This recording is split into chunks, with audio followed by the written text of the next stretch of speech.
नमस्कार. संवाद प्रतिवाद या विशेष कार्यक्रमामध्ये आपल्या सगळ्यांचं मनापासून स्वागत.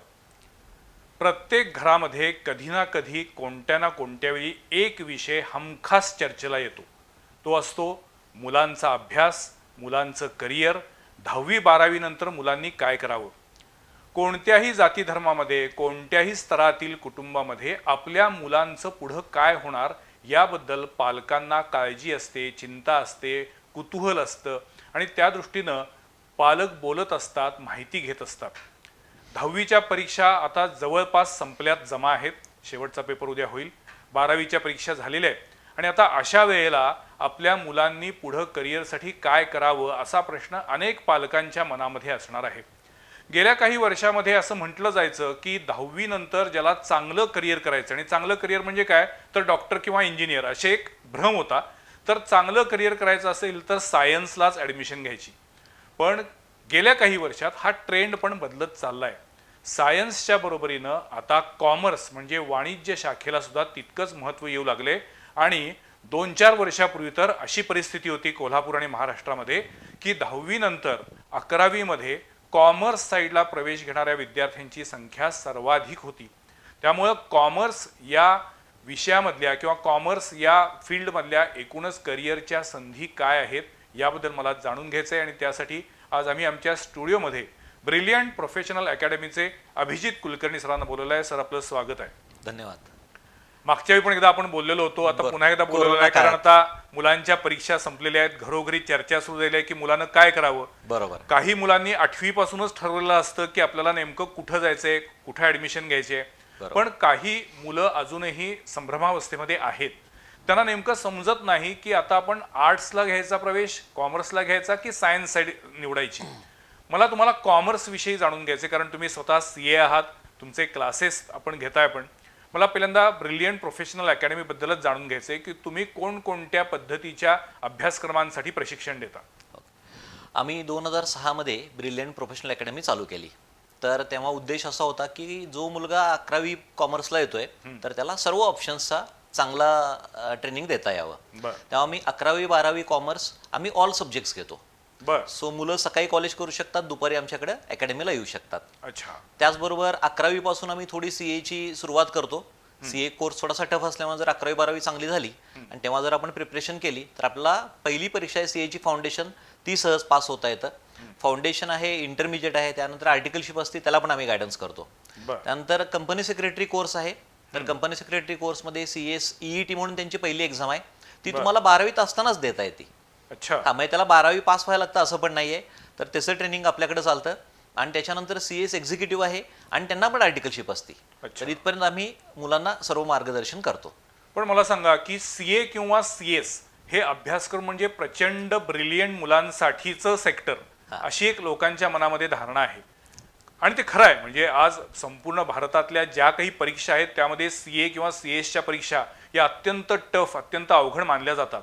सर्वसामान्य मुलाला CS सोडून कॉमर्समधल्या कोणत्या संधी आहेत? आता आपण CS विचार केला तर हे प्रोफेशनल कोर्सेस आहेत. त्याच्याबरोबर अजून एक प्रोफेशनल कोर्स आहे CMA, cost and management accountant. तर ते 12वी नंतर करता येतात.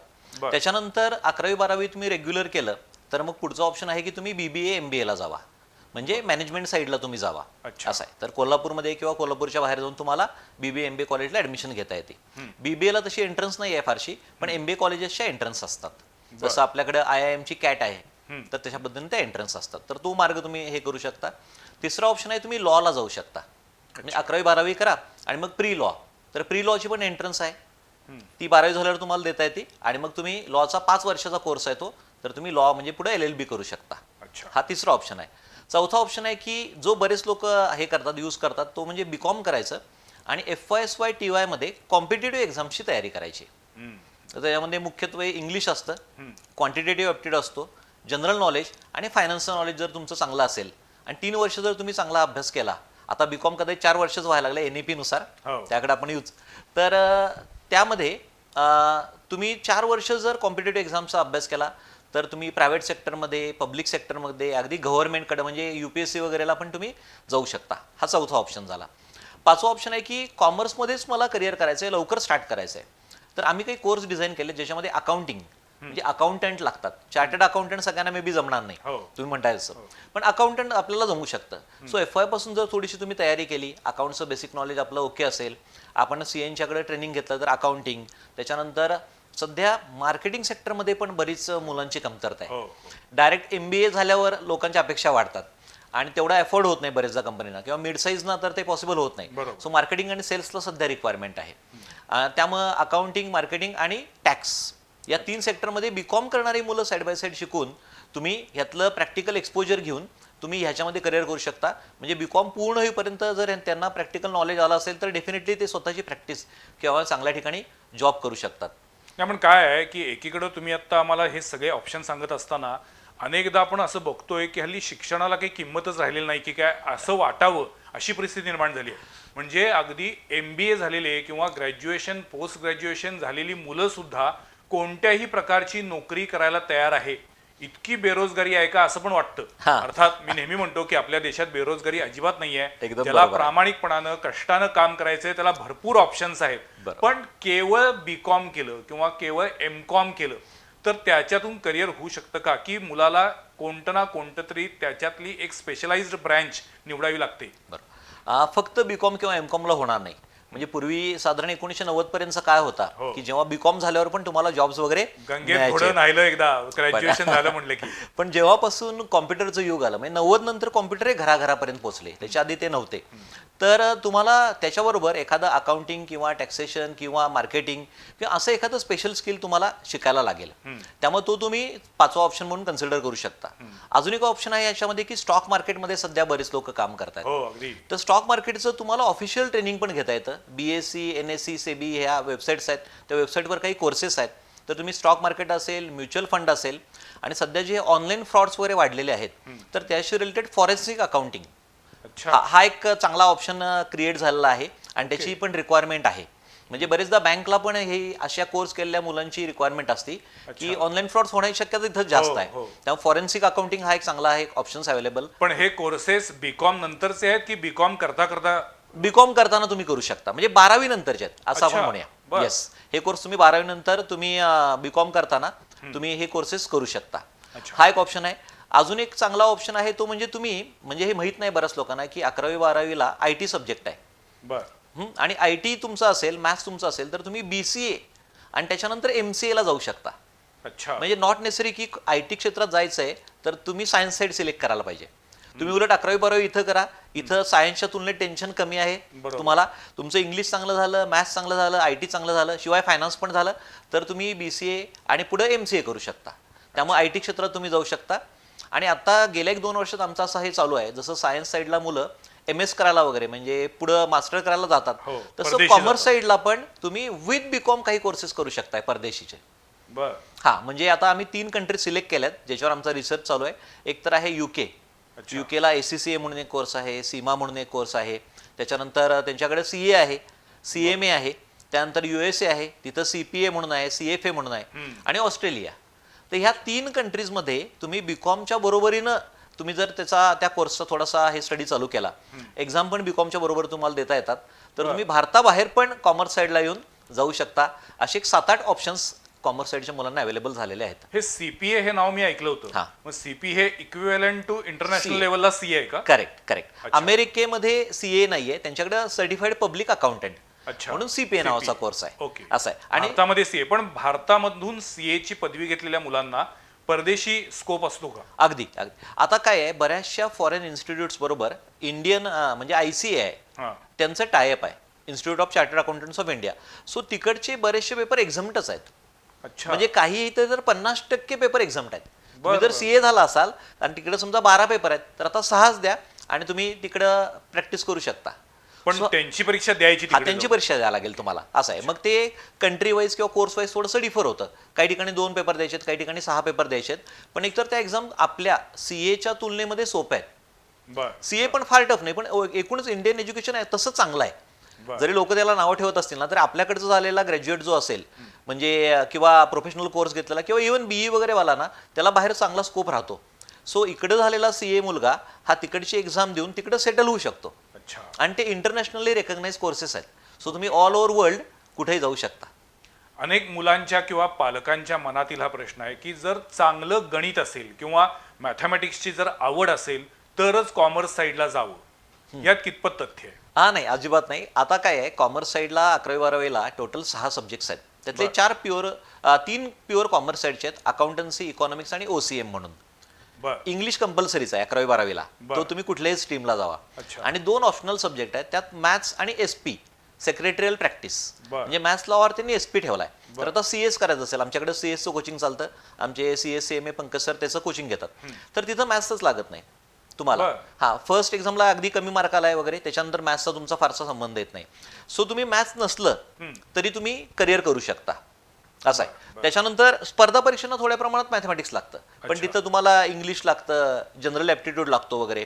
त्यामुळे प्युअर मॅथ्स बेस्ड तुम्हाला काय करिअर करायचे का, तर तसं काय नाहीये. मॅथ्स असेल it is well and good, नसेल तरी पण आपला करिअरला फार प्रॉब्लेम्स येत नाही. बर आणि कॉमर्स साईडला हे मॅथ्स लॉवर SP आहे आणि IT इन्फॉर्मेशन टेक्नॉलॉजी लॉवर त्यांनी लँग्वेजेस ठेवलेले आहेत. बर हा, तर तुम्ही मराठी, हिंदी, संस्कृत किंवा जर्मन यापैकी एखादी लँग्वेज तुम्ही सिलेक्ट करू शकता. आम्ही जनरली सजेस्ट करतो IT घ्या, कारण ते पुढे युजफुल आहे म्हणून. सध्याच्या काळामध्ये त्याला खूप डिमांड पण आहे. करेक्ट. आणि आता तुम्ही म्हटलं असं की सिस्टीम ऑडिट हा एक नवीन एक प्रकार झाला आलेला आहे. तोही कॉमर्स साईडचाच एक हो, भाग आहे का? तुम्ही DISA आणि CISA असे 2 कोर्सेस आहेत.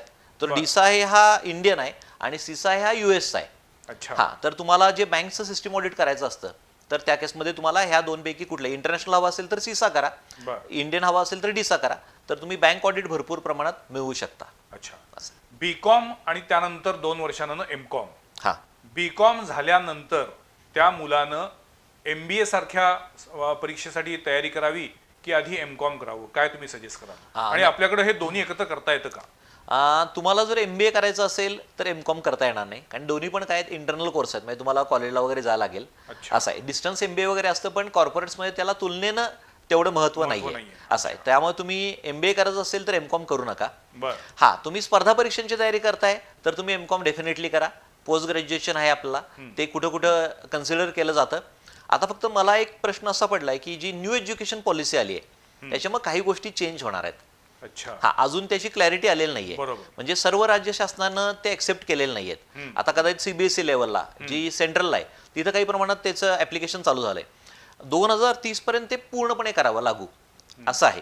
तर त्याच्यामुळं हे MCom म्हणजे मास्टर कोर्स आहे, त्याचं थोडं स्ट्रक्चर बदलेल का हे आपल्याला बघायला पाहिजे. आता NEP बद्दल तुमचं काय मत आहे? NEP ऍक्च्युली 1990 साली अधिक एकदा आलेली, पण काही प्रमाणात ती इम्प्लिमेंट झाली, बऱ्याच प्रमाणात होऊ शकली नाही. New education policy. बरोबर. म्हणजे आपलं जे नवीन शैक्षणिक धोरण धोरण आहे आहे त्यात. त्याचं आपण आता म्हणतोय, बरं. तुम्ही स्वतः वैयक्तिक या नव्या शैक्षणिक धोरणाचा स्वीकार करायला तयार आहात का? आम्ही म्हणतो की कुठलीही नवीन गोष्ट आली तर आपण त्याचं स्वागत करूया, कारण की त्याच्या मागे बराचसा रिसर्च स्टडी झालेला असतो आणि मग ते सर्वसामान्यांना उपयुक्त आहे ना याचा विचार करून नवीन एज्युकेशन म्हणजे पॉलिसी आलेली आहे. तर त्यात त्यांनी काय केलंय की आता त्यांनी बालवाडी पण शाळेमध्ये ह्याच्यात कव्हर केली.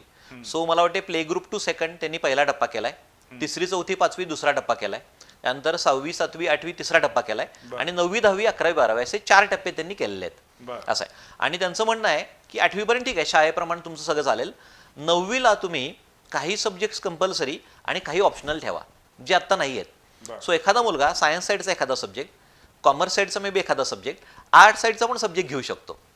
सो तुम्ही तिन्हीपैकी कुठलेही तुम्हाला हवे ते सब्जेक्ट सिलेक्ट करा. आता शाळांना तशी तयारी करायला पाहिजे की आपल्याला समजा ऑप्शनल सब्जेक्ट आपण दिले तर त्या सब्जेक्टचं आपल्याकडे चांगलं टीचिंग पाहिजे, त्याशी रिलेटेड इन्फ्रास्ट्रक्चर पाहिजे. त्यासाठी कदाचित गव्हर्नमेंट या सर्व शाळांना किंवा कॉलेजबरोबर टायअप करायला लागेल. काही फक्त 10वी पर्यंत स्कूल्स आहेत पण कॉलेज नाही, काही कॉलेज 11वी 12वी चालू होतात, शाळांशी काही संबंध नाही. सो ते मे बी क्लस्टर फॉर्म होईल, कॉलेज फॉर्म होतील, त्यांचं टायअप होईल आणि मग एक चांगली सिस्टीम त्यातनं डेव्हलप होईल. हे पुढच्या 4-5 वर्षात होणार आहे आणि त्याचा नक्की फायदा होऊ शकेल 9वी ते 12वीच्या नवीन ह्याचा. असं CA झाल्यानंतर विद्यार्थ्यानं स्वतःची प्रॅक्टिस करणं किंवा कोणत्या ना कोणत्या तरी कंपनीमध्ये जॉब करणं असे दोन्ही पर्याय असतात. तुम्ही स्वतःचे क्लासेस सुरू केले, हे तुम्ही कुठल्या नोकरीत पण गेला नाहीत आणि तुम्ही प्रॅक्टिस पण केली नाही. बरोबर. हा मधला मार्ग किंवा तिसरा मार्ग स्वीकारण्याचं कारण काय?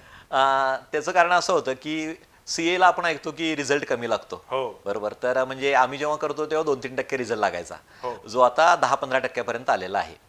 तर आमच्या इतर युट्यूब चॅनल नव्हतं, CA इन्स्टिट्यूटची पण साधी वेबसाईट नव्हती, कोल्हापुरात पण परीक्षा व्हायच्या नाहीत. आता या बऱ्याचशा गोष्टी सुधारल्यात. आणि ह्या सगळ्यांच्या बरोबरीनं मला तर CA करायचं आहे, पण गायडन्स चांगला पाहिजे. म्हणजे एकतर ते कसं करायचं आहे आणि सब्जेक्ट कसे लर्न करायचे. ह्याच्याशी रिलेटेड मला असं लक्षात आलं की कोल्हापूरमध्ये फारच स्केअरसिटी आहे. म्हणजे आत्ता पण लिटरली हाताच्या बोटावर मोजण्या एवढेच क्लासेस आहेत. हो, आणि जे आहेत ते फक्त तुमच्या बेसिक एंट्रन्स परीक्षेसाठी घेतात. किंवा इंटरमिजिएट पर्यंत. बरं घेतात. CA फायनल साठी चांगले क्लासेसच नाही, जे आहेत ते सगळे आता ऑनलाईन आता क्लासेस मुलं आहेत. ऑनलाईन करतायत. करेक्ट आहे. तर त्यामुळे काय झालं की म्हणजे मला लक्षात आलं की ही आता सध्या कोल्हापूरमध्ये आवश्यकता आहे. सर्व मुलांना पुण्याला जाणं, मुंबईला जाणं, खाली बँगलोरला जाणं किंवा जयपूरला आपण चांगले क्लास आहेत ते जाणं शक्य नाहीये असं आहे. आणि जर तुम्ही सिन्सिअर असाल तर तुम्ही कोल्हापुरात राहून सर्व एक्झाम, फाउंडेशन, इंटर, फायनल तिन्ही एक्झाम फर्स्ट अटेम्प्टमध्ये क्लिअर करू शकता. सिन्सिअरिटी हा सगळ्यात महत्त्वाचा क्रायटेरिया आहे. CA होणं म्हणजे येऱ्या गवयाचं काम नाही. त्याला प्रचंड कष्ट, प्रचंड मेहनत आणि त्याचबरोबर जिद्द पाहिजे, आणखीन IQ पण चांगला पाहिजे, असं माझं मत आहे. हा नाही, यात काय की पहिले दोन्ही एकदम करेक्ट आहेत की जिद्द पाहिजे, सिन्सिअरली तुम्ही करायला पाहिजे. साधारण कसं आहे की पहिली परीक्षा आहे तर तुम्ही दिवसातून एक 8 तास अभ्यास करा. त्याची 6 महिन्यानंतरच परीक्षा येते. एक 6 महिने आपण तेवढी तयारी ठेवायला पाहिजे. दुसरी इंटरमिजिएट म्हणून आहे ती 1 वर्षाने येते. त्याला साधारण 8 ते 10 तास डेली करा. ते 8-10 महिने. आणि मग फायनलला मात्र काय, मध्ये आर्टिकलशिप आहे, त्यानंतर CA फायनल आहे. तर इथे थोडासा आपल्याला अभ्यास वाढवला म्हणजे एकूण ना आपण बघायला गेलं तर 6 महिने, 1 वर्ष आणि 1.5 वर्ष एवढाच जर आपण अभ्यासाची तयारी ठेवली तर आपले हे कोर्सेस फर्स्ट अटेम्प्ट मध्ये क्लिअर होऊ शकतात. तुम्ही जे दिवसातनं किती तास अभ्यास करायचा हे सांगितल्यानंतरच आम्हाला धाप लागायला लागली. दिवसातून 10 ते 12 तास सातत्यानं लक्षपूर्वक अभ्यास करणं, त्याला सिन्सिअरली म्हणतात, लक्षपूर्वक अभ्यास. बरोबर. सो तशा पद्धतीनं अभ्यास केला तर या CA सारख्या किंवा CS सारख्या परीक्षा क्रॅक करता येतात. पण मग तुम्ही या मुलांना कोल्हापुरातच तयार करावं या उद्देशानं क्लासेसची सुरुवात केली. या उद्देशानं आम्ही इथं ब्रिलियंट प्रोफेशनल अकॅडमी स्टार्ट केली. आणि आता CAचा आमचा फाउंडेशनचा result all over India CA इन्स्टिट्यूटचा साधारण 30-35% आहे. तर आम्ही 60-70% जाऊ शकलेलो आहे. अरे वा. हा, म्हणजे बॅच चांगली गेली तर तो 70% पण क्रॉस करतो, पण अदरवाईज 60-70% आमचा रिझल्ट नेहमी लागतो, नेहमीच. पण मग हे याचं क्रेडिट तुम्ही क्लासमधल्या शिक्षकांना देता की मुलांना देता? दोन्ही पण आहे.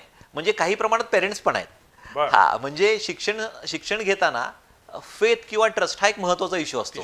जी मुलं विश्वासानं काम करतात, तुम्ही सांगाल त्या पद्धतीनं आम्ही करतो आणि आम्हाला हवी तशी रिझल्ट द्या जर असेल तर डेफिनेटली म्हणजे आमच्या क्लासची टीम, सिन्सिअरिटी ऑफ स्टुडंट्स आणि पेरेंट्सचा सपोर्ट, त्यांचा मुलांना पण सपोर्ट लागतो आणि अकॅडमीला पण, या 3 फॅक्टर्समुळे, अर्थात पेरेंट्सचा सपोर्ट कमी काम करेल पण तो डेफिनेटली काम करतो, या 3 फॅक्टर्समुळे मुलांचे रिझल्ट चांगले लागायला लागलेत. म्हणजे मला तर सांगायला आनंद होईल की आता आमच्या CA फाउंडेशनच्या एका विद्यार्थ्यानं, निनाद जोशीने यानं 91% मार्क पडले. अरे वा. असे रिझल्ट तुम्हाला फार कमी ठिकाणी भारतात बघायला मिळू शकतील. हे CA फाउंडेशन परीक्षेत 91% म्हणजे गोल्ड मेडल पेक्षाही वरची कामगिरी असं म्हणता येईल. बरोबर. सर, तुम्ही आता जवळपास 20-22 वर्षे आता तुम्ही या टीचिंग फील्डमध्ये आहात. आता जे हे ऑनलाईन क्लासेस किंवा ऑनलाईन शिक्षण प्रणाली आली आहे त्याच्याबद्दल तुमचं काय मत आहे? ऑनलाईनमुळं खरोखर विद्यार्थ्यांचा सिन्सिअरली अभ्यास होऊ शकतो का? हा, एकदम चांगला प्रश्न आहे हा. ऑनलाईन कोरोना काळामुळे खरं तरी हा टर्म जो आहे ना तो कॉइन झाला, टॉस झाला. कारण की त्याच्या आधी तसं सर्व ऑफलाईनच चालायचं. मग तेव्हा बायजूज आले, अनअकॅडमी आले, अशा बऱ्याचशा हे आल्या. तर माझं एकूण ऑब्झर्वेशन सांगतो, मी 2005 साली CA झालो ते आतापर्यंत, की जर स्टुडंट फार सिन्सिअर असेल आणि तुम्हाला ऑफलाईनचा ऑप्शन नाहीये तर ऑनलाईन तुम्हाला हेल्पफुल ठरू शकतं. पण स्टुडंट सिन्सिअर नाहीये तर ऑनलाईन हे त्याच्या फारच मर्यादा आहेत असं आहे. आणि जर तुम्हाला ऑफलाईन अवेलेबल आहे तर तुम्ही पहिल्यांदा ऑफलाईन प्रेफर करा. जे कोर्सेस समजा भारतात नाही आहेत तर मला कंपल्सरी ऑनलाईन करायला लागणार, तिथं मला तिथं जायलाच पाहिजे. आणि मग तिथं काय आहे की जनरली सिन्सिअर स्टुडंट्स जातात. पण सरसकट सर्व लोकांना ऑनलाईनचा ऑप्शन हा सुटेबल होत नाही. म्हणजे आमच्या बघण्यात तर एक 80 ते 90% लोकांना तो होत नाही असं आहे. 10 ते 20% लोक आहेत जी सिन्सिअर आहेत, तुम्ही म्हटलं असं IQ चांगला आहे तर त्यांना ते कदाचित सुटेबल होऊ शकतं. पण त्यात पण एवढे ऑप्शन्स असतात की कन्फ्युजन होण्याचे चान्सेस असतात. बरोबर. आणि ते तुम्ही प्रत्यक्ष जाऊन भेटून वगैरे हे व्हेरीफाय करू शकत नाही. ही एक त्यातली थोडी ऑनलाईन मध्ये तेच आहे, म्हणजे 2 वे कम्युनिकेशन होत नाही. म्हणजे एखाद्या मुलाला ते कितपत समजलेलं आहे किंवा त्याची ग्रास्पिंग कॅपॅसिटी किती आहे, त्याला जर त्या विषयातला काही विषयातली अडचण असेल तर तो पुन्हा त्या शिक्षकांना, बरं मी काय म्हणतोय, ऑनलाईन सुद्धा जर लाईव्ह ऑनलाईन चालू असेल तर जरा तरी काही ठीक आहे. बरोबर. पण आजकाल ते जे नुसतेच पेनड्राईव्ह दिले जातात आणि त्या पेनड्राईव्ह मध्ये रेकॉर्डेड सगळी लेक्चर्स बघायची, जिथे टू वे कम्युनिकेशन असतच नाही. नाही. त्यामुळे त्या ऑनलाईन शिक्षणावरती माझा तर वैयक्तिक अजिबात विश्वास नाही. नाही, त्याच्या मर्यादा आहेत, बऱ्याच खूपच मर्यादा आहेत त्याला. असं आहे, प्रश्नच म्हणजे नाही. फक्त शिक्षक त्यांना जे काही म्हणतात ते त्यांनी कधीतरी रेकॉर्ड केलेलं आहे, ते विद्यार्थ्यांनी ऐकायचं. पण विद्यार्थ्याच्या मनात जर काही प्रश्न असतील, शंका असतील, तर त्याचं समाधान होऊ शकत नाही तिथे. बरोबर. तुम्ही सर आता जे क्लासेस घेताय 11वीचे सर्व विषयांचे तुम्ही क्लासेस 11वी, घेताय, 12वी 11वी, all 12वी. subjects. त्यातली किती मुलं 11वी 12वी मध्ये कॉमर्स साठी आलेली मुलं, किती पर्सेंट मुलं CA/CS ला जातात? आमच्याकडे साधारण एक बॅच 60 स्टुडंटची असती. तर Okay. आमचा तर आम्ही आता 2013 साली आम्ही 11वी 12वी स्टार्ट केली. त्याच्या आधी आम्ही फक्त CA/CS घ्यायचो. याचं कारण की बाबा बेस चांगला असेल तर रिझल्ट जास्त लागतो, सिम्पल. म्हणून तर अच्छा, आता म्हणून तुम्ही 11वी 12वीचे एक स्टार्ट रेग्युलर क्लास सुरू करेक्ट. नाहीतर काय झालंय, 11वी 12वीचा अकाउंटन्सी, इंग्लिश, मॅथमॅटिक्स आणि इकॉनॉमिक्स 4 सब्जेक्ट आम्हाला CA/CS ला आहेत.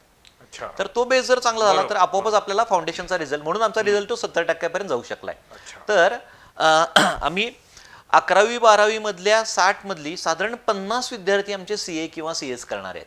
बर. आणि 10च विद्यार्थी मग हे जे ऑप्शन सांगितले की एखादा लॉला जाईल, एखादा BBA ला जाईल, एखादा BCA ला जाईल, किंवा तो BCom करून कॉम्पिटेटिव्ह एक्झामची तयारी करेल. अशा पद्धतीनं म्हणजे आपण धरूया की 80% आमच्याकडचा जो स्टुडंट आहे तो प्रोफेशनल कोर्सेसला जातोय, आणि त्या 80% मधले 50% विद्यार्थी पूर्ण करतात. हे पण मला आनंदानं सांगावं असं वाटेल. बर. जरी टफ असले तरी जर मुलांनी, कारण पहिली परीक्षा ते आमच्या हेल्पमुळे ते फर्स्ट अटेम्प्ट क्लिअर होतात. दुसऱ्या परीक्षेला पण आम्ही त्यांना हेल्प करतो, तिथं त्यांची सिन्सिअरिटी जास्त लागते.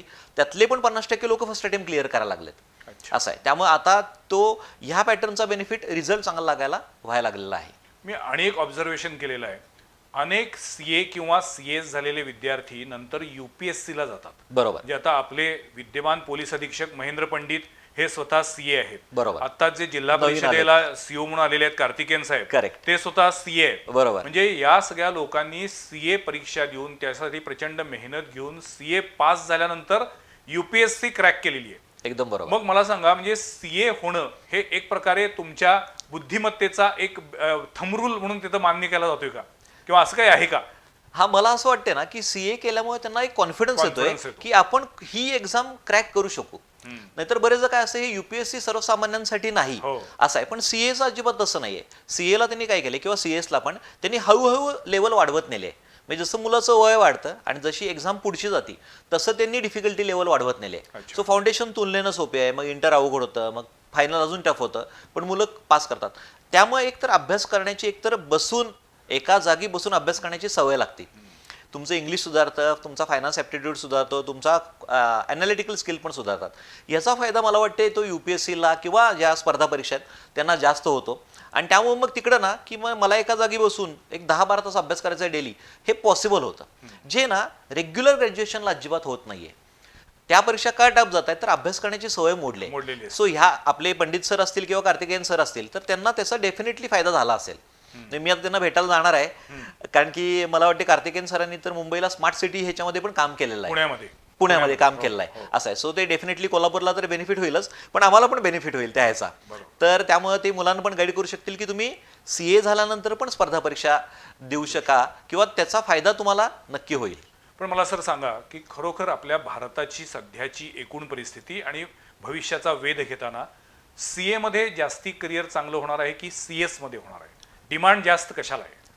आता काय की CA आणि CS हे दोन वेगवेगळ्या एरियाचे एक्सपर्टाईज आहेत. जे CA हा बेसिकली फायनान्सशी रिलेटेड आहे, CS हा बेसिकली कंपनीला रिलेटेड लॉज आहे. सो आम्ही काय करतो की आमच्याकडे पण बरेचदा पालक विचारतो की सर काय करायचं, CA का CS? तर आम्ही सोपे रूल्स लावलेले आहेत. एक तर काय आहे की दोन्ही करायला तुमचं इंग्लिश चांगलं पाहिजे, म्हणजे करायचं असेल तर. दुसरं काय की CA साईडला तुम्ही येणार असाल तर आमचा फोकस आहे हा अकाउंटन्सी, थोडंसं मॅथमॅटिक्स, त्यानंतर फायनान्शियल मॅनेजमेंट, म्हणजे थोड्या मॅथ्सशी रिलेटेड कोर्स सब्जेक्ट्सवर आहे.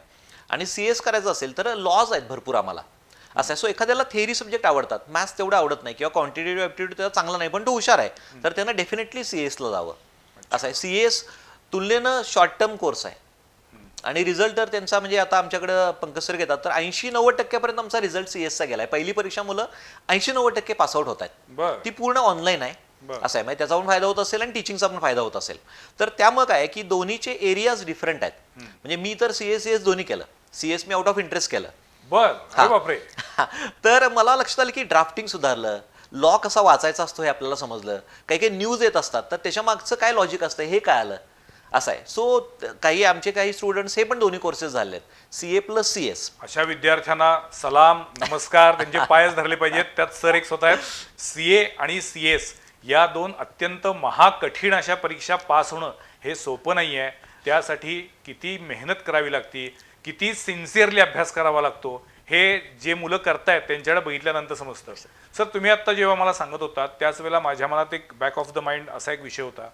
ज्या पद्धतीनं संपूर्ण तंत्रज्ञान बदलत चाललेलं आहे, गतिमान झालेलं आहे, नवनवीन ॲप यायला लागलेली आहेत, अशा वेळेला असं म्हटलं जातं की काही कालांतरानंतर CA लोकांना पण काही काम असणार नाही. हां, अशी सगळी सॉफ्टवेअर्स येतील, अशी काही ॲप्स येतील की त्यामुळं CA ला तसं काहीही महत्त्व राहणार नाही. केवळ फक्त शिक्क्यासाठी आणि सहीसाठी CA हे प्रोफेशन उरेल. तुम्हाला काय वाटतं? आमच्या कॉमर्समध्ये म्हणलंय की commerce is a arts as well as science. तर सायन्स काय, तर काही नियम आहेत. आम्ही जेव्हा अकाउंटिंग करतो तेव्हा काही नियम आम्हाला फॉलो करायला लागतात. तर मशीनला आपण काही नियम शिकवू शकतो. पण आर्ट्स जो आहे ना, तर तो ह्युमन बेस्डच आहे. तेव्हा मला एखादा डिसिजन घ्यायचा आहे, तर मी फक्त इथे एक 10 प्रोबॅबिलिटी टाकून त्यातला एखादा डिसिजन घेतला तर ते प्रत्येक वेळी पॉसिबल होऊ शकत नाही. बरोबर. एकदम सोपं आहे. तिथं तुम्हाला ह्युमन माइंड किंवा ह्युमन अस्पेक्ट हा लागतो. तारतम्य आणि एकूण परिस्थिती लक्षात ठेवूनच विचार किंवा निर्णय अंदाज घ्यावा घेऊन लागेल. तुम्हाला तो निर्णय घ्यायचा आहे. बरोबर. प्लस बरेचसे निर्णय आहेत ना, हे लोकांशी रिलेटेड आहेत. तर ते मशीनला घेऊन आपण लावू शकत नाही. काही ऍडजस्टमेंट करायचे असतात वगैरे सर्व गोष्टी. त्यामुळे ना तुमचं फायनान्स चांगला असेल, तुमचं जर HR चांगला असेल, तुमचं कम्युनिकेशन स्किल चांगला असेल, तर तुम्ही CA किंवा CS कुठलीही परीक्षा झाला तर तुम्हाला भविष्यात कुठलीही अडचण येणार नाही. कदाचित काही प्रमाणात जॉबचं नेचर बदलेल, अच्छा. डेफिनेटली. म्हणजे आणखीन काही स्किल्स यांना हे करायला लागतील, ॲक्वायर करायला लागतील. ठीक आहे, पण ह्याची डिमांड राहणार आहेच. कारण की फायनान्स हा कुठल्याही कंपनीचा तसं बघायला गेलं तर बॅकबोन आहे. अगदी. जसं प्रोडक्शन किंवा टेक्निकल अँगल आहे, तसं फायनान्स हा महत्वाचा अँगल आहे. सगळ्यात महत्वाचा अँगल आहे. कारण जर त्याच्यामध्ये गडबड झाली तर ती कंपनीच अस्तित्वात राहू शकत नाही. त्यामुळे सगळ्यात महत्वाचा आहे, त्याचा पाया आहे तो म्हणजे अर्थकारण, फायनान्स मॅनेजमेंट. आणि त्या दृष्टीनं CA लोकांना सुद्धा पंतप्रधान मोदी नेहमी म्हणतात की हे सगळे इकॉनॉमी, भारताच्या देशाच्या इकॉनॉमीचे सोल्जर आहेत. बरोबर. म्हणजे हे सगळे CA किंवा CS जी मंडळी आहेत ही भारताच्या, आपल्या देशाच्या अर्थकारणाला चालना देणारी किंवा प्रामाणिकपणे टॅक्स जे भरतात त्यांना योग्य ते गाईड करणारी अशी ही सगळी मंडळी आहेत. त्यामुळे CA आणि CS होणं याच्यातून एक प्रकारे तुम्ही देशाची पण सेवा करता असं पंतप्रधानांचं म्हणणं आहे. CA इन्स्टिट्यूटची आमची टॅगलाईनच आहे, पार्टनर इन नेशन बिल्डिंग. अच्छा. सो कंपन्या चांगल्या उभ्या करायच्या असतील तर आपल्याला सिन्सिअरली काम करायला पाहिजे. सिम्पल. त्यामुळे किंवा आम्ही म्हणतो की we are financial doctor. So फायनान्समध्ये तुम्हाला काय प्रॉब्लेम आला तर तुम्ही आमच्याकडे या, आम्ही केस समजून घेऊ आणि तुम्हाला व्यवस्थित सल्ला देऊ. काय आहे, सर्वसामान्य माणसाच्या दृष्टीनं CA म्हणजे टॅक्स कसा चुकवायचा हे सांगणारी व्यक्ती. म्हणजे CA कडे का जायचं, तर मला कमीत कमी टॅक्स कसा भरावा लागेल याच्यासाठी मला ऑफिशियली गाईड करणं हे CAचं काम असं सगळेजण समजतात. पण तसं नाही. आता चेंज झालंय. आता काय झालंय की आपण बघितलं की गेल्या 3-4 वर्षात कोरोनाच्या काळामध्ये ना ऑनलाईन ट्रान्झॅक्शन प्रचंड वाढलेले आहेत. सो मी टॅक्स चुकवतो म्हणलं तरी आता ते पॉसिबल होणार नाही. आम्ही म्हणतो 2 गोष्टी करूया, टॅक्स प्लॅनिंग करूया आणि टॅक्स मॅनेजमेंट करूया. म्हणजे ऑफिशियली जो काय तुम्हाला आहे ते सर्व ऑन पेपर आपण आणू, त्याच्याशी रिलेटेड जो काय आपण टॅक्स भरू, गव्हर्नमेंट पण खुश, आपण पण निवांत. जर आपण टॅक्स चुकवायचा जर व्ह्यू ठेवला तर प्रॉब्लेम असा होऊ शकतो की मे बी आपली रात की नींद हराम होऊ शकते शायद. तेव्हा आपण टॅक्स प्लॅनिंग आणि टॅक्स मॅनेजमेंट करू आणि हे ऑनलाईन ट्रान्झॅक्शन करायला लागणारच आहे. तेव्हा आता बिझनेसमनचा पण व्ह्यू चेंज झालाय, पूर्वीसारखा तो राहिलेला नाहीये. ते म्हणजे ठीक आहे सर, आमचे ऑनलाईन ट्रान्झॅक्शन होत आहेत, ते GST वगैरे सगळे तुम्ही रिकन्साईल करून घ्या, इन्कम टॅक्सला करा, बँकला पण परत करा व्यवस्थित सर्व, आणि आम्हाला चांगला फायनान्स मिळतोय ना किंवा आम्हाला नवीन प्रोजेक्ट्स करता येतात ना, या बाबतीत तुम्ही आम्हाला हेल्प करा. CA अभिजित कुलकर्णी बोलले. आता सर अभिजित कुलकर्णीकडे जातो. तुम्ही आता गेली 20 वर्ष मुलांना शिकवताय, टीचिंग फील्डमध्ये आहात. अनेक मुलं आता म्हणतात की भारतात काही राम राहिला नाही, देशाच्या बाहेर जायचे, म्हणून त्याला आपण ब्रेन ड्रेन होत चाललाय असं आपण म्हणतो काही प्रमाणात. तुम्ही कितपत सहमत आहात की खरोखर भारतापेक्षा परदेशी जाऊन करिअर केलं तर अधिक चांगलं होईल किंवा भारतामध्येच त्याच्यापेक्षा जास्ती चांगल्या संधी आहेत? कोणत्या मुद्द्याशी तुम्ही सहमत आहात? आपण थोडंसं आपल्या इकॉनॉमीचा विचार करूया, म्हणजे ह्या प्रश्नाचं आपल्याला उत्तर मिळेल. सध्या तर आपण ऑफिशियली 5 नंबरची इकॉनॉमी आहे जगातली. आपण 11 नंबरला होतो 10 वर्षापूर्वी, तर आपण आता 5 नंबरला आलेलो आहे. म्हणजे इकॉनॉमी वाढली म्हणजे काय, संधी वाढल्या. अच्छा. एकदम सोपं आपण विचार करू. ठीक आहे, त्याच्यात आता आपण जर आपल्या मान्य पंतप्रधानांचं भाषण ऐकलं तर ते म्हणतात की आपण पुढच्या 5 वर्षात 3 नंबरला घेऊन जाऊ. हो. म्हणजे अजून संधी वाढणार आहेत. हो. आता आपण काहीतरी 3.8 ट्रिलियन US डॉलरला आहे, तर ते म्हणतात की आपल्याला 5 ट्रिलियन US डॉलरची आपली इकॉनॉमी करायची आहे. म्हणजेच काय आहे की गव्हर्नमेंट म्हणते की आपल्या भारतातल्या ज्या काय कंपन्या आहेत त्यांनी वाढवा स्वतःचं हे स्टार्टअप्स नवीन चालू करा, आणि जो मेड इन इंडिया आला किंवा मेक इन इंडिया आला त्यामुळे भारताबाहेरच्या कंपन्यांनी भारतामध्ये प्लॅन्स टाका आणि तुमच्या कंपन्यांचा काय करा की एकूण कारभार वाढवा. तर तसं बघायला गेलं तर मला तरी असं वाटतंय 2024 चालू आहे, 2030 म्हणजे पुढच्या 6 वर्षात तरी प्रचंड ऑपॉर्च्युनिटीज स्टार्टअपच्या असतील, बिझनेसच्या असतील किंवा जॉबच्या असतील या भारतामध्ये अवेलेबल होणार आहेत. अच्छा. भारताबाहेर जाणे मग एक 2 कारणं असतात जनरली. एक तर थोडंसं तिथल्या लाईफस्टाईलचं आकर्षण असतं, बरोबर, आणि दुसरं जरा पैसे जास्त मिळतात. पण दोन्ही पण गोष्टी कशा आहेत की आता आपल्याकडे स्मार्ट सिटीवर काम चालू आहे, भारतातले काही इन्फ्रास्ट्रक्चर सुधारायला लागलंय. म्हणजे आपण बघितलं की इंटरनेट तर आता अगदी तुमच्या हातात अवेलेबल झालेलं आहे. सिंपल इन्फ्रास्ट्रक्चरवर काही प्रमाणात रस्ते चांगले व्हायला लागले आहेत. सिंपल आहे. तर ह्या काही गोष्टी सुधारल्या तर जे काही लाईफस्टाईलचं आकर्षण आहे ते थोडंसं कमी होऊ शकेल. आणि दुसरं आपण अमाऊंटचा विचार करू किंवा इन्कमचा विचार करू तर आमच्याकडे जी मुलं CA होतात साधारण 22व्या वर्षी, तर त्यांना आता साधारण 10 ते 15 लाखाचं पॅकेज मिळतं ॲट द एज ऑफ 22. मग त्याच्यावर तशी रिस्पॉन्सिबिलिटी फार नसती घरची वगैरे, अनमॅरिड असतात, त्यामुळं ते पॅकेज त्या एजला एकदम चांगलं आहे मी तर म्हणेन. असं आहे. CS जरी केलं तरी तुम्हाला 8 ते 10 लाखाचं पॅकेज मिळतं, किंवा तुम्ही कॉमर्स साईडचा कुठलाही चांगला कोर्स केला तर 5 लाखापेक्षा जनरली जास्त तुमचा इन्कम आहे. तर तुम्ही कुठल्या सिटीत राहताय आणि त्यानुसार जर तुम्हाला चांगलं पॅकेज मिळत गेलं तर आपला किती इन्कम हवं आहे आणि ग्रोथ किती आहे दोन्हीचा विचार केला तर भारतात संधी जास्त उपलब्ध आहेत किंवा होणार पण आहेत. स्टॉक मार्केट आपण बघतो की निफ्टी वाढतोय, सेन्सेक्स वाढत चाललेला आहे, म्युच्युअल फंडमध्ये इन्व्हेस्टमेंट आपली वाढलेली आहे, भरपूर आहे. गव्हर्नमेंटकडे पैसे जात आहेत, शिवाय कंपनीजकडे पैसे जात आहेत. ते काय करतात तर कंपन्या युटिलाइज करतात. त्यामुळं ह्या सर्व कंपन्या जशा जशा त्यांचं एक्सपान्शन करत जातील, डायव्हर्सिफिकेशन करत जातील, तसं भारतातल्या संधी या वाढतील.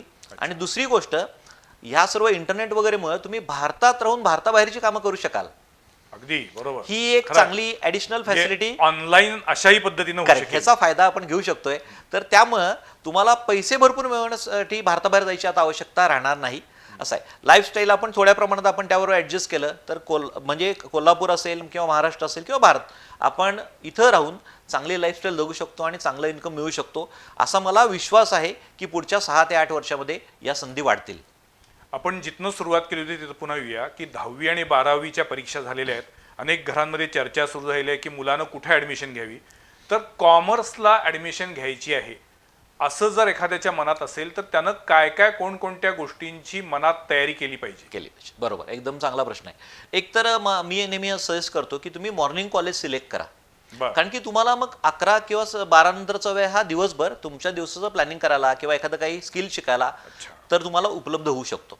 तो कॉलेजच्या वेळेचा विचार व्हा. आणि सुदैवानं कॉमर्समध्ये सकाळच्या कॉलेजचा ऑप्शन आहे. आहेत, प्रश्नच नाहीये. त्याच्यानंतर मी असं म्हणेन की जर तुम्हाला मॅथ्स अजिबात आवडत नसेल तर ठीक आहे, तुम्ही SP घ्या. पण जर मॅथ्स आपलं ओके आहे किंवा आवडते तर मॅथ्स सब्जेक्ट सिलेक्ट करा. त्याचा आपल्याला CA ला, कॉम्पिटेटिव्ह एक्झाम्स द्यायला, BCA ला, इव्हन MBA ला पण आपल्याला पुढे जाऊन फायदा होऊ शकतो. असं आहे. IT सब्जेक्ट घ्या. आता जवळजवळ कोल्हापुरातल्या सर्व इंग्लिश मिडियम कॉलेजेसना IT हा सब्जेक्ट चालू झाला. 1-2 आपण अपवाद सोडू तर IT सब्जेक्ट ITचा फायदा आहे की तो पुढे युजफुल आहे. दुसरं तो स्कोरिंग आहे. IT तिथं तुम्हाला 100 पैकी 100 मार्क पडू शकतात. म्हणजे पूर्वी अकाउंटन्सीला 100 पडले की फार भारी वाटायचं. आमच्याकडे तर दरवर्षी एखाद्या स्टुडंटला पडतातच डेफिनेटली. मॅथ्सला आउट ऑफ आउट मार्क पडू शकतात, IT ला पण आउट ऑफ आउट मार्क पडू शकतात. म्हणजे पर्सेंटेज वाढायला शिवाय पुढच्या पॉईंट ऑफ व्ह्यूनं IT तुम्हाला युजफुल आहे. सो IT सब्जेक्ट घेतलेला बरा. म्हणजे काही लोकांना संस्कृत आवडतं, अतिशय चांगली गोष्ट आहे, पण संस्कृत ते साईड बाय साईड पण अभ्यास करू शकतात. नॉट नेसेसरी की 11वी-12वीला तुम्ही संस्कृत घेऊन करावं. तर ते तुम्ही IT सब्जेक्ट सिलेक्ट करा. मॅथ्स जर शक्य असेल तर सिलेक्ट करा. बाकी 4 सब्जेक्ट तर आपले कंपल्सरीच आहेत. हे जर घेतले, कॉलेजची जर सकाळची वेळ आपण चूज केली तर आपल्याला दिवसाचं आणि आपल्या लाईफचं दोन्हीचं पण चांगलं मॅनेजमेंट आपल्याला करता येऊ शकेल. आणि CS त्यांनी आता काय केलं की तुम्ही 10वी नंतर रजिस्ट्रेशन करू शकता म्हणतात. तेव्हा तुम्ही 10वी नंतर जर चालू केलं तर पहिली परीक्षा डेफिनेटली CAची तर लगेच असती 12वी झाल्यावर जून महिन्यात, आणि CSची जर 12वीत आहे तुम्ही पहिलं वर्ष थोडक्यात 11वी-12वी बरोबरच क्लिअर करू शकता. हा फायदा आहे. सो ह्याचा विचार नक्की करावा. ब्रिलियंट प्रोफेशनल अकॅडमीचा एकूण रिझल्ट तुम्ही मगाशी सांगितलात. मी CAची इंटरमिजिएट असू दे किंवा फाउंडेशन असू दे किंवा CS ची पण त्यांची एंट्रन्स असू दे किंवा त्यानंतरची परीक्षा असू दे, 30 ते 35% 60 ते 70% निकाल आहे. बरोबर. तुमची आतापर्यंतची ही यशाची परंपरा आणि त्याच वेळेला आता ज्या मुलांना कॉमर्स साईडला यायचे, ज्यांना CA करायचे, CS करायचे किंवा अन्य कोणतेही कॉमर्समधलं करिअर करायचे, त्यांच्या दृष्टीनं यशाचा मूलमंत्र म्हणून तुम्ही काय सांगाल? पहिला तर आपला 2-3दा हा मुद्दा आला की बाबा जिद्द असायला पाहिजे, म्हणजे आपण म्हणूया डिटर्मिनेशन पाहिजे. दुसरं काय आहे की विजन असायला पाहिजे.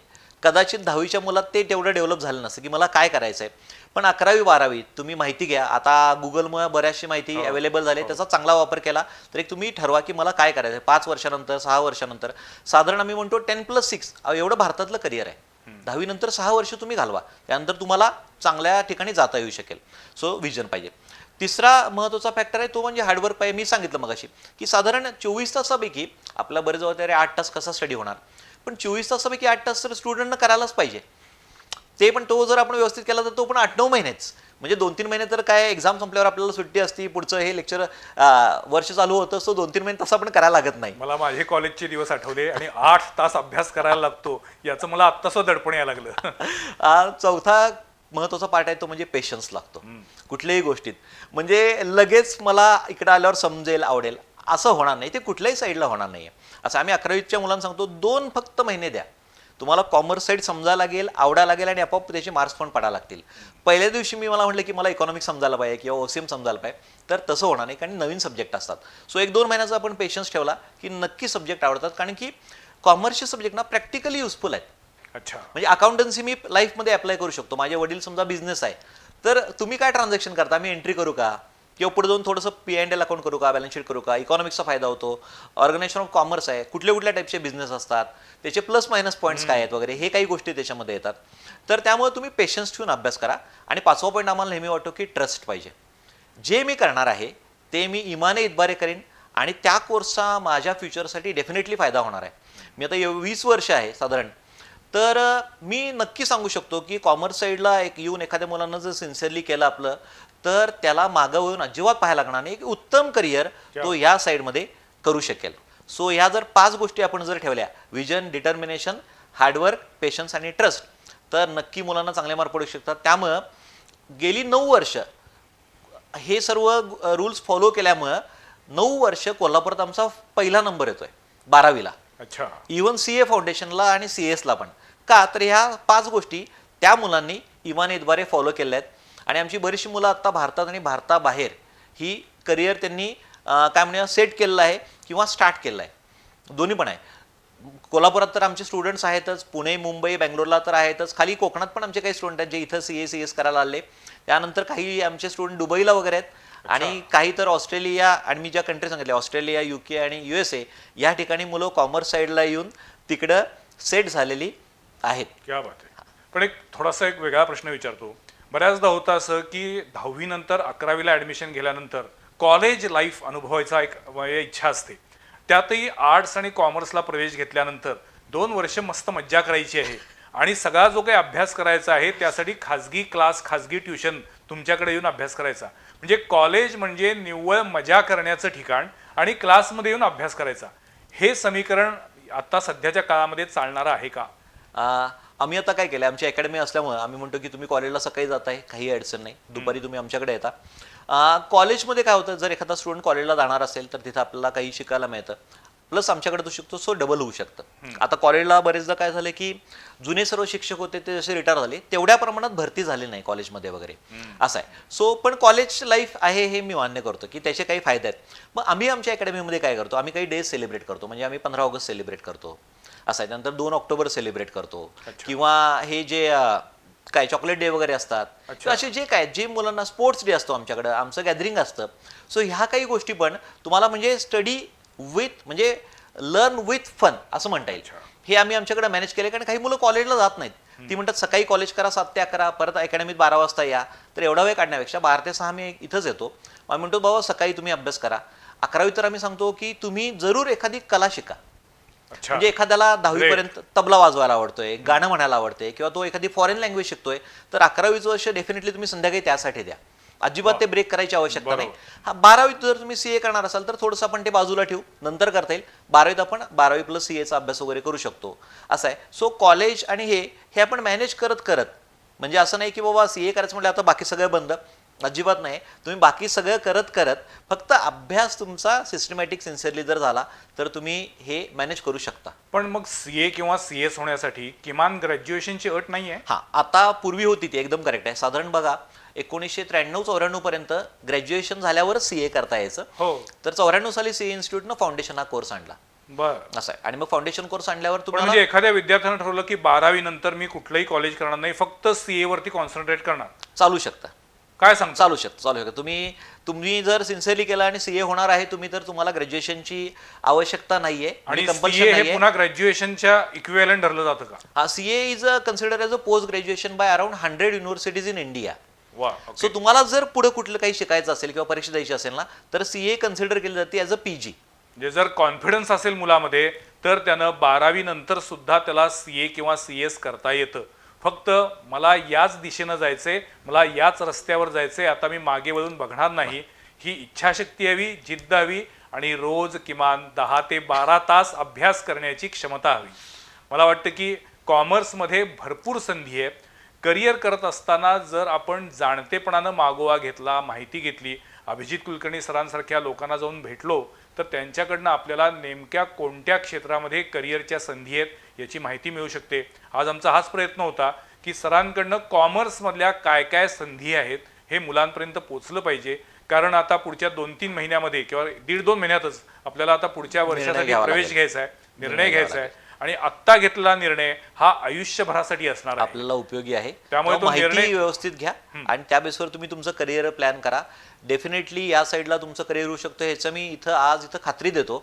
फक्त तुम्ही म्हटलं असं की सिन्सिअरली आणि ट्रस्टनं आपल्याला हे काम करायला पाहिजे. आज संवाद प्रतिवादमध्ये अभिजित कुलकर्णी सर आले आणि कॉमर्स या विषयातील संधी किंवा कॉमर्समध्ये कोणकोणते ऑप्शन्स आहेत आणि त्यासाठी विद्यार्थ्यांनी नेमकं काय केलं पाहिजे याबद्दल त्यांनी भरभरून माहिती दिलेली आहे. मी त्यांचे पुन्हापासून आभार मानतो आणि तुमच्याकडनं अशीच दैदिप्यमान परंपरा यापुढेही कायम अखंडित राहू दे आणि अनेक चांगले सीए सीएस प्रोफेशनल अकॅडमीतनं यांच्या ब्रिलियंट प्रोफेशनल अकॅडमीतनं तयार व्हावं अशा सदिच्छा देतो. बी न्यूजचे मनपूर्वक धन्यवाद. सर्व व्ह्युअर्सचे पण धन्यवाद. आणि आता ज्यांनी 10वीची एक्झाम दिली किंवा 12वीची एक्झाम दिलेली आहे त्या सर्वांना पुढच्या चांगल्या करिअरसाठी आमच्यातर्फे मनपूर्वक शुभेच्छा. काही जर मदत लागली तर आम्ही मदत करायला अवेलेबल आहे. क्या बात आहे. पुढच्या सोमवारी पाहायला विसरू नका आणखीन एका विषयावरील चर्चा संवाद प्रतिवादमध्ये. नमस्कार.